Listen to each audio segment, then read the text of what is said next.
بعضی از مصاحبه‌های مردمی هستن که هیچ وقت از تلویزیون پخش نمیشن. این دید و بازدیدهای عید فکر میکنید چه فایده‌ای داره؟ بله. چه فایده‌ای داره این دید و بازدید؟ بله. الان چه فایده‌ای داره این دید و بازدیدا؟ چه فایده‌ای داره؟ اینجا بله. اینجا محل چیزر و کوچه شهید محمدی و منزل حاج حسین چیزری و دید و بازدیدا همدیگر رو دیدن چه فایده‌ای داره؟ فایده چه سالی که یه خرج و بالخرجی و باید اسکناس خرج کنی ولی اون فایده دیگه نداره. چه فایده داره؟ سال نوتون مبارک باشه. سال با هم شد همه تو سال خدا با حق سازمان شما را حفظ کنه. بسم الله الرحمن الرحیم یا رحمان یا رحیم الحمد رب العالمین. ای خداوند کریم و عظیم اسمت زهرای آن بردقسنی. فارسی میخونم واسط. خدایا پروردگارا تو را قسم میدم به خاطر حساب زمان پرسنل شفق یک را حفظ کن، دشمنانش را نابود کن، هر کی به اسلام خدمت میکند پایدارش کن، هر کی خیانت میکند نابودش کن یا رسول الله.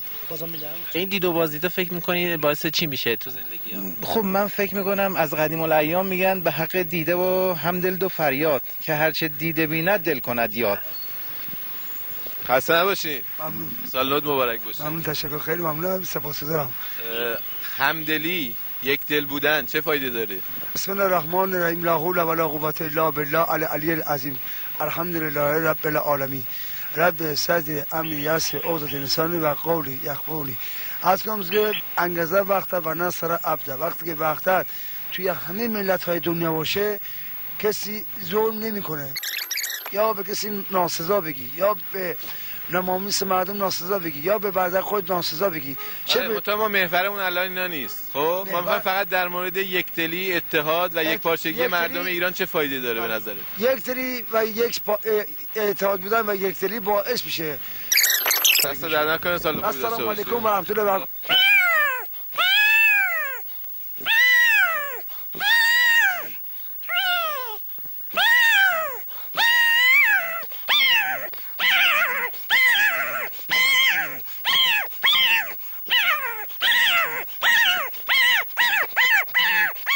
این ماشینه چیه؟ این ماشین آقا صاحبش این آمبولانس اینجا بوده، آمبولانس دم بیمارستان. بعد باش مرد، جنازه این ور بود.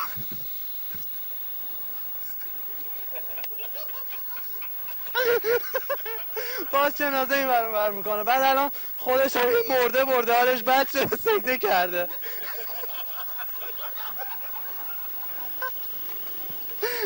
سکته کرده الان افتاده گوشه همین بیمارستان. بنده خدا تومار مغزی و هزار تا مریضی و اینا. اینم ماشینشه، اینم حالا اینقدرم خاک نشسته روش. الان حاضر تو این بیمارستان دیگه. همین. آقا چرا میخندی شما اصلا؟ همینجوری من همین حرف میزنم میخندم همینجوری. حالا اینی که گفتی راست گفتی. آره آقا این آمبولانس ناقشا بیا پشتش هم بگی در رو نگاه کن بیا. اینا ببین این در وا میشه مرده میره جا. قشنگ جا داره، اون صندلی میخوابه ردیف. شما مسافری؟ بله. کجا انشالله؟ با عرض معذرت خسته نباشید، خیلی محبت کردید اومد اینجا. این یه لقمه رو چپکی میخوام بذارن، نمیشه. پیرمرد پیرزن، من با اینکه من یه دکتر داروساز زحمت کشم هنوزم مسجلم، دیدم خیلی تصالف شده.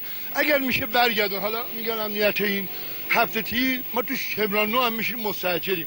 حالا قضاوت با خودتون. شما بودید این مصاحبه رو پخش میکردید؟